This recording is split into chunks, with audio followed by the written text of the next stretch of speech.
Social movements and protests have always been part of human history. Every time that there has been a government or an elite to protest against, they were always there. Early modern Europe, so from the 1500s to around 1800, was not an exception, even though we now know that there were other democratic paths for protesters, but those were usually local and very arbitrary. A lord, for instance, could completely ignore a petition and even punish the petitioners.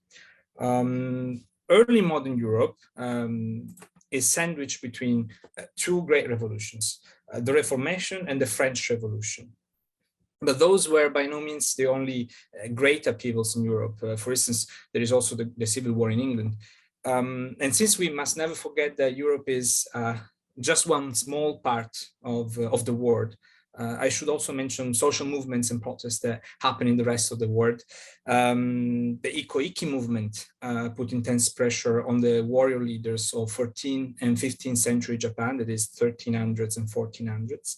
And in the Ottoman Empire, the Selali rebellions occupied the governments from the 16th to the 17th century, so the 1500s and the 1600s. Populations all over the world, including the region we are focusing on, Europe, lived through these years in a state of sustained mobilization, which could trigger bigger explosions, such as the French Revolution. This state of mobilization is therefore what we can call a structural feature of political and social life in early modern Europe. This means that it's always there, even when it's just in the background. And so we get to the Reformation, which as a larger movement is triggered by Luther's thesis in 1517, and is also one trigger point of an ongoing state of agitation. It is also, of course, an important moment in religious history, and it has multiple causes, as every event in history basically does. But as a trigger to a massive popular movement, which gave birth to a new branch of Christianity and to a new form of society in vast parts of Europe, it is fully part of the structural popular movement. Luther's theses were intrinsically political because they challenged the central authority, which made it a perfect vehicle for protests against overlords. Many rebellions, especially in German-speaking lands, took over a religious mantle, even when other grievances were important. The 16th century, so the 1500s, is littered with big rebellions against local overlords, the peasant parliaments, for instance, or the Anabaptist rebellion, which took over an important city in Germany, Münster. The Anabaptist movement was part of the larger Protestant movement. They argued that infants should not be baptized and adults should have the choice. You should check it out. And also the rebellions are quite interesting as a case study. The religion could trigger social revendications, especially among the peasantry. It is a really interesting element to keep in mind that the religion as a vehicle for social protest. I would invite you to look up other examples of this. For instance, the Christian rebellions in Japan of 1637, 1638, and you will see this point in a quite different context. In a sign of how swiftly rebellions could be triggered, Protestantism flared up in many parts of Europe with very different contexts and objectives. You can see a map of the spread of Protestantism at its peak in the late 16th century, so late 1500s. And in England, where the Reformation was taken up in a distinctive way by the monarchy, there were still peasant rebellions. The big French Protestant movement also led to major rebellions, but also massacres and civil war all the way into the 17th century.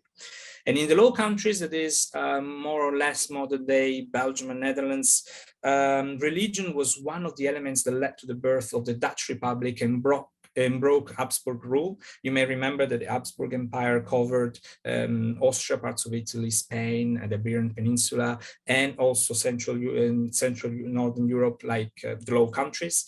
And the population, once the Dutch Republic was born, kept rebelling against the local leaders too. And this is proof that social grievances went beyond local rule and religious practices. It had to do with nascent ideas of personal liberties, individual rights, etc. And some of the rebellions, like the ones in the Dutch Republic, were urban in nature and led by what we could call urban middle classes. This is not really exact to call them already middle classes, but it was essentially the merchant and more affluent parts of the segment of the urban population, which aspired to govern their own cities. And this was so especially when relating to individual rights and liberties. However, we have to keep in mind most of Europe was rural at the time, so most protest movements were also rural. And mobilization kept being an almost perennial state in Europe. Between the 14th century and the 17th century, there was almost always at least one major ongoing rebellion in Europe. And here's a quick list. Pugachev's rebellion in Russia, 1742-1755, the Great Serfs Revolt in the Habsburg Empire in the late 17th century, the Peasants' War in France, 1630-1660, and Freeholders' rebellions in England, 1607. Dynamics changed, of course, even participants, sometimes local lords participated too, against the increasingly centralizing state. But all of them were worth Googling and make for a good case study in what it meant to uprise in this period. A big difference from earlier revolts, for instance, is that increasingly the uprisings were not aimed at undoing a specific legislation, but were against the system, specifically feudalism. Interestingly, what we could call economic liberalism, mostly the increasing power of free market, which put pressure on prices and on the guilds that had been the earth and soul of civilian life during the Middle Ages. So we come then to the end of the 18th century, so at the end of the 1700s, with the French Revolution, 1789. This is an event so big that that is routinely considered as the beginning of a new era, and in a way, this is true. It did change society in an almost irrevocable way. On the other, it just sits at the top of the permanent state of mobilization that we mentioned earlier. There were structures in place and a know-how and on how to mobilize. Uprisings could flare up whenever needed, and if the conditions aligned, they could be as disruptive as the French Revolution ended up being. The revolution fed on the ideas that had developed over the preceding 2 centuries. Of course, individual rights, participation to government, etc. And it did not happen in a vacuum, and this is worth repeating. We should always, take an event, a historical event, and try and seeing whether there are linkages, whether it is an isolated event, what are changes or continuities with other events. And this is a big event like the French Revolution deserves this treatment as well. Revolutions that happened around the same time in America, 1776, 1783, in Geneva in 1785, the Netherlands in 1789 as well. And even in other contexts, completely unrelated contexts, like in Japan or in the Ottoman Empire, again, peasant rebellions become commonplace. There was a big uprising in 1730 in Anatolia, for instance. And of course, each event had its own causes and developments, but I would still remind that it's always important to zoom out and think of the global and wider context, because many revolutions did share themes and ideas, sometimes even people. For instance, British-born American revolutionary Thomas Paine, he sat in the French Convention. The French National Convention was born of the French Revolution in 1789. And Marquis de Lafayette famously fought in the American Revolution before then participating in the French Revolution. In any case, we are focusing here on popular masses, and they were prominent in revolutionary France, especially in the summer 1789, with the storming of the Bastille by the urban population and the Great Fear period, when the rural population stormed rural manors and killed many members of the local nobility. The leaders of the revolution in Paris dismantled the feudal system between 1790 and 1792. But what they did was they installed economic liberalism in its stead, which, as we have seen, is something that the population often fought against. So urban agitation continued, and it was led by the so-called sans-culottes. And they did win some concessions from Robespierre, who had taken power in 1792. But Robespierre lost this power.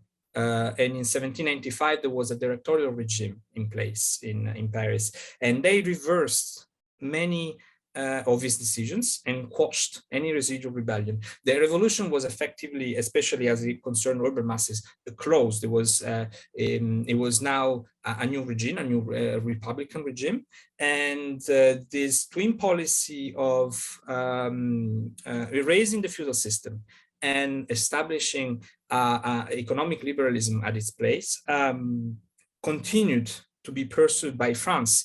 In France and in Europe, including under Napoleon, until 1815, which was the year of his defeat. But even as the principles of the revolution were reversed in France and elsewhere in Europe with the Restoration, their marks were indelible. So we are talking about principles of popular sovereignty, individual rights, and in an indirect way, and as a byproduct of the Napoleonic era, nationalism. They were important objectives of Protestant social movements of modern Europe, which is the 19th century Europe, 1800s.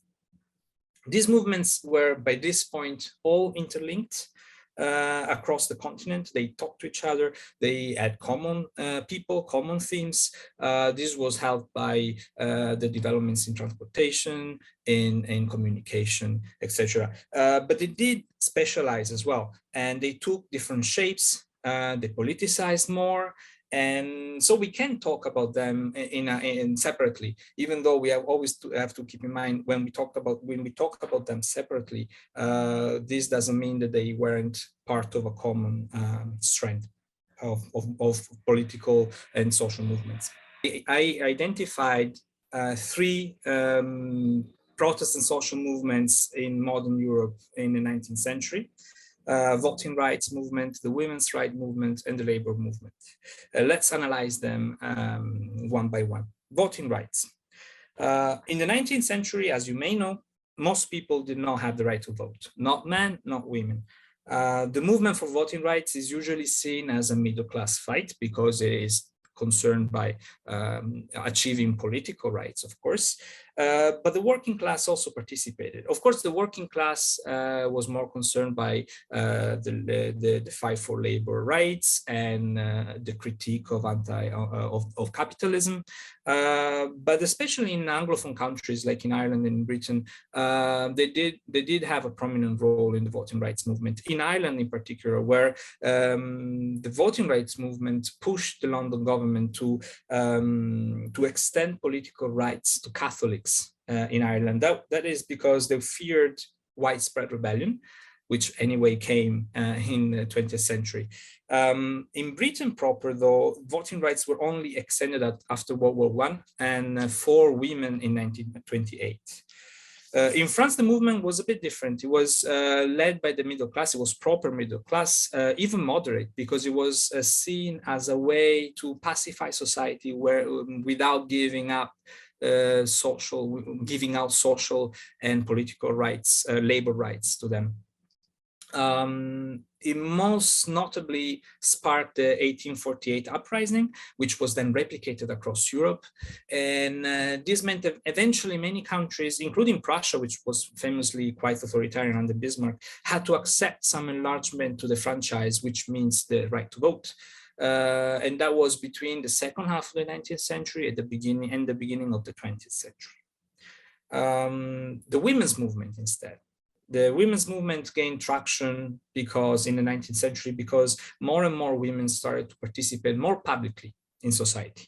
And they started to take intellectual jobs as well as teachers and journalists. And this was by no means an easy fight. It wasn't a natural progression. Women were deprived of civil and political rights. Education was segregated by sex. They were mostly barred from universities. Women had to fight hard to be able to learn, to work, and to advocate for equal rights. But it was an incremental fight because the more women managed to be visible as teachers and journalists, for instance, the more they could recruit and train more women to join the fight. And in order to do this, the women's rights movements were the core, and they sparked the fight, but they were split in the middle for most of the century, alongside class divisions. So there was middle and upper class women and working class women. And it is the typical division that we can see in the 19th century, in the 20th century as well. Working class women were more aligned with the labor movement. They were pursuing mostly social and labor rights, whereas upper and middle class women did not need those rights, and they wanted the political rights, the right to participate to society, to attend university, etc. But there was one political right that unified the movement, and that is the right to vote. And indeed, working class, middle class, upper class women did rely around this political right. The fight was not successful in the 19th century. Most European women did not gain the right to vote until after World War I, except for Finland, which achieved this right in the beginning of the 20th century. But any achievement that was gained after the First World War, it was due to the fight and the arguments and the movements that happened in the 19th century, in the early 20th century. So the previous movements were very internationalized, but the labor movement was intentionally so. Because it was primarily born from the meetings of members who had been exiled or had escaped persecution after the uprisings in the 1830 and 1848. So it became an actual international organization in 1864 as the first international, and then split into a second international, which consisted of the members that wanted to continue this experience, and an anarchical wing. Now, this is interesting to add some details on. Anarchists, which made this anarchical wing, maintained the violent action and later terror attacks were justified and necessary. Now, it might sound weird in 2022, but we need to keep in mind that political violence was not considered universally wrong at the time. Actually, violent revolutions, even those that we see as progressive revolutions, French Revolution in 1789, the 1848 revolutions, were violent and were not far at all in their collective memory. 1848 was within living memory of people at the time. It was also a reaction to the increasingly stronger central state. It wasn't the case before. By the 19th century, the state had taken definitely the monopoly of violence via the army and also via the recent institutionalization of the police. Anyway, internationalization was the common theme of the 19th century. Popular movements align their objective in an international way, but their objectives were national rights and democratic representation. These two pillars of these movements at the moment were overlapping. And we now go to contemporary Europe. We usually talk about contemporary Europe after World War I, because whatever happens before World War I is routinely called in historiography as the long 19th century. Can be debated, but World War I is considered as the pinnacle of the 19th century, and what comes afterwards is the shorter 20th century, let's say. So social and protest movements embarked the post-World War I era in a new kind of formation. They were thoroughly politicized. This was an evolution that had started before, but now they were split right in the middle into left and right wing movements. And in a very simplistic way, it was a split between the national rights and the democratic rights movements that we mentioned earlier. War, anyway, had depleted European countries, both in terms of morale and resources, and so society was restless. The years immediately after the war were turbulent in many countries. For instance, in Germany, Germany was shaken by radical socialist communists taking uprisings and taking power in local German states. and the new Weimar state, the young German state, repressed them harshly by using volunteer militia called Freikorps.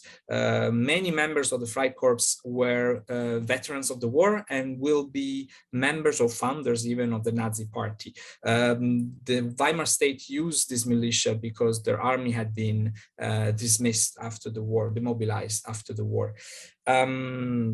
But revolutions and counter-revolutions happened in many other countries. For instance, in Italy, Italy had what was called the Red Scare. The Red Scare was a 2-year period of radical left mobilization with strikes and also violent action, which had a reaction against from the industrial unions and local landowners, and this helped forming the fascist party. Other countries, France, Britain, Spain, the state either outlawed trade unions or used the army to quash strikes. By the mid-1920s, all revolutionary left-wing movements had failed, except for one in Russia. As you know, there was, by this point, the Soviet Union was formed, and this is also why states in Europe had quashed rebellions so harshly, because they were afraid that a Soviet-like rebellion could actually take power in their countries. In some countries like Poland and Hungary, there were authoritarian states, but they were not fascist, they were right-wing regimes. And of course, Italy by the mid-1920s had become a thoroughly fascist state. Then we have a lull in the middle of the 1920s that is brutally ended in 1929 by the economic crisis, the financial crash, and then the financial crisis that continues in the 1930s.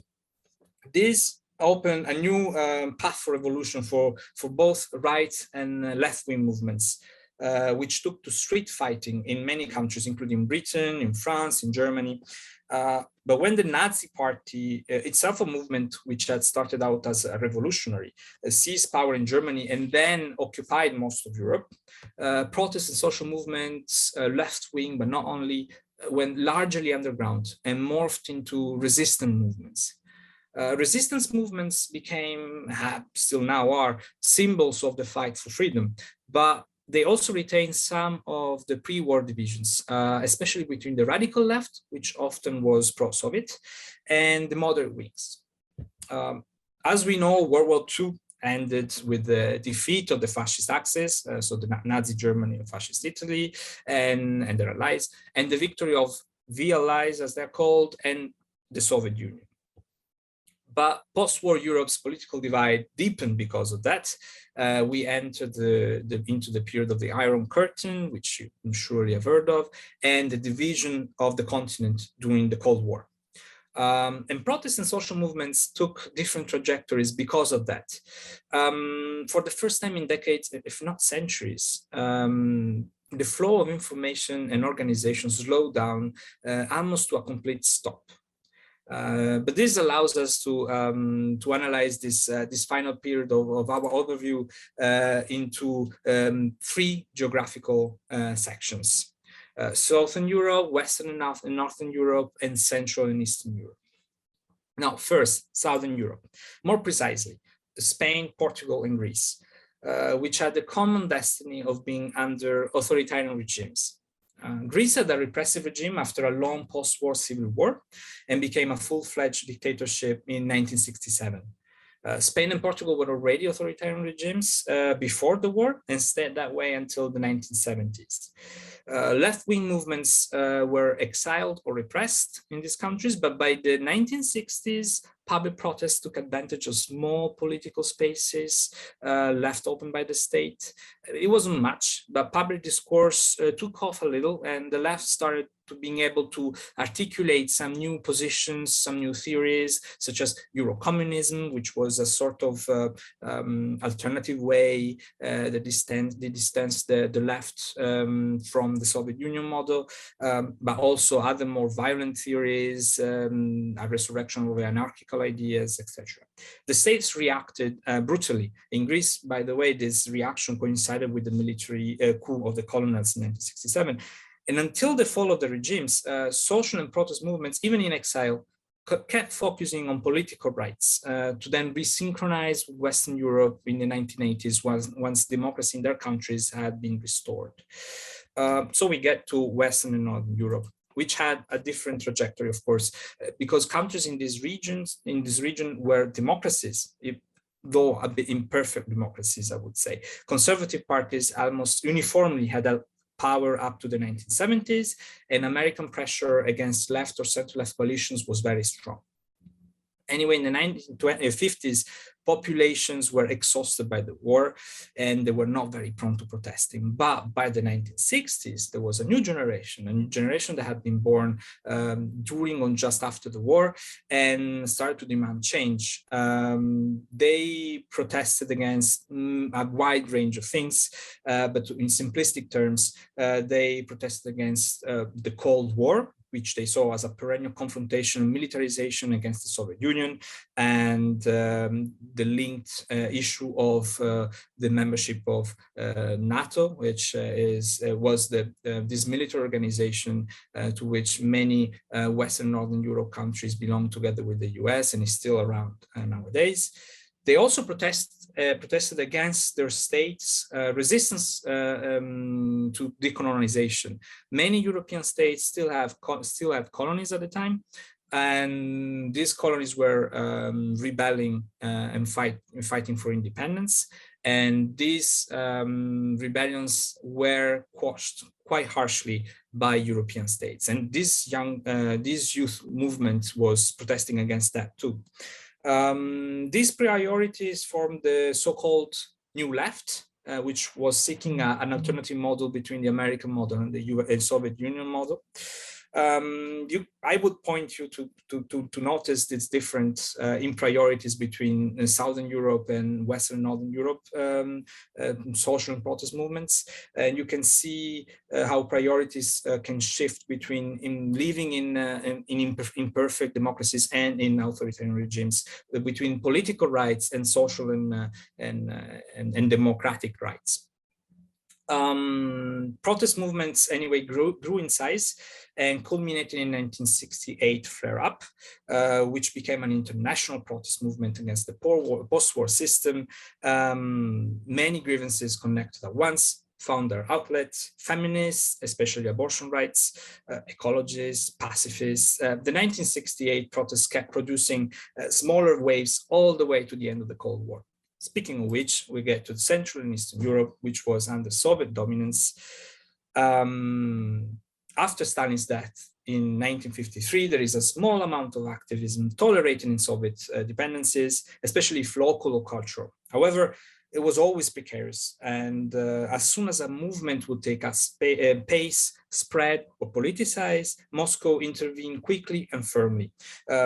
Just a few examples: Berlin in 1953, Budapest in 1956, Prague in 1968, Poland in the 1980s. I will suggest that you check them out. Dissent was widespread, but of course, like in Southern Europe, it was dangerous to make it public. Unlike Southern Europe, though, where the authoritarian regimes were conservative, military, or right-wing, in the Soviet zone, established institutions such as the Catholic or Protestant churches provided dissidents with support and with a sort of rallying horizon. And in territories directly governed by Moscow, such as the Baltics or the Caucasus, ethnic or national feelings also played a role in building a dissident movement. As we know, these dissident movements were ultimately victorious, were parts of why the Soviet Union collapsed in the 1990s. And now we live in what used to be called the post-Cold War era. Many other concerns still give life to social and protest movements. Some are the same as those we have seen: feminism, the labor movement.